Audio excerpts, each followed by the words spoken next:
Actinomyces odontolyticus, Schaalia odontolytica, general information. Actinomyces odontolyticus, Schaalia odontolytica, general information. Actinomycosis, caused by Actinomyces israelii. Less frequent by Actinomyces odontolyticus, Schaalia odontolytica. Taxonomy. Family, Actinomycetaceae.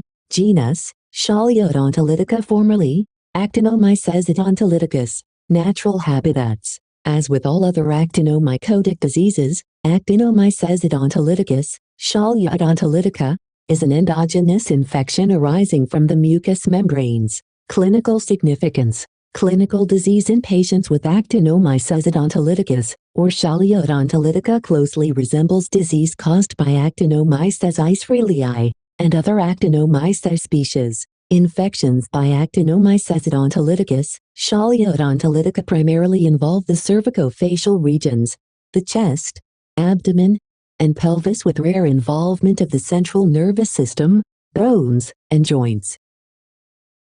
Gram stain. Actinomyces odontolyticus is classified as a gram-positive bacterium. Its cells are rod-shaped, often exhibiting a diphtheroid morphology. These rods can arrange themselves in a characteristic palisade pattern, resembling a fence. Alternatively, they can adopt a thin, filamentous form, showcasing the bacterium's pleomorphic nature. Individual cells typically range from 0.4 to 1.0 mm in width. Notably, the filamentous structures can extend up to an impressive 50 mm in length, distinguished by their true branching pattern.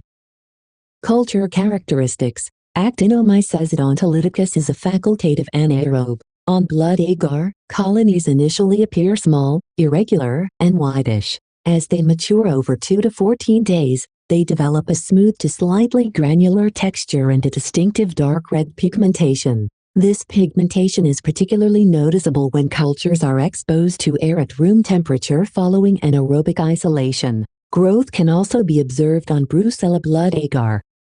Characteristics. Actinomyces odontolyticus is a gram-positive, diphtheroid bacilli capable of growth under both aerobic and anaerobic conditions. It is catalase negative, oxidase negative, and non-motile. The bacterium shows susceptibility to vancomycin but is resistant to colistin. Notably, its cells can be branched and develop a characteristic red pigmentation after anaerobic isolation followed by exposure to room temperature.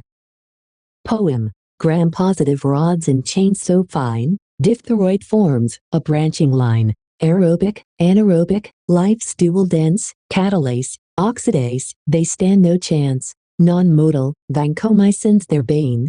Colistin resists, a different game. Red pigment blooms, a hidden art. Actinomyces, a world apart.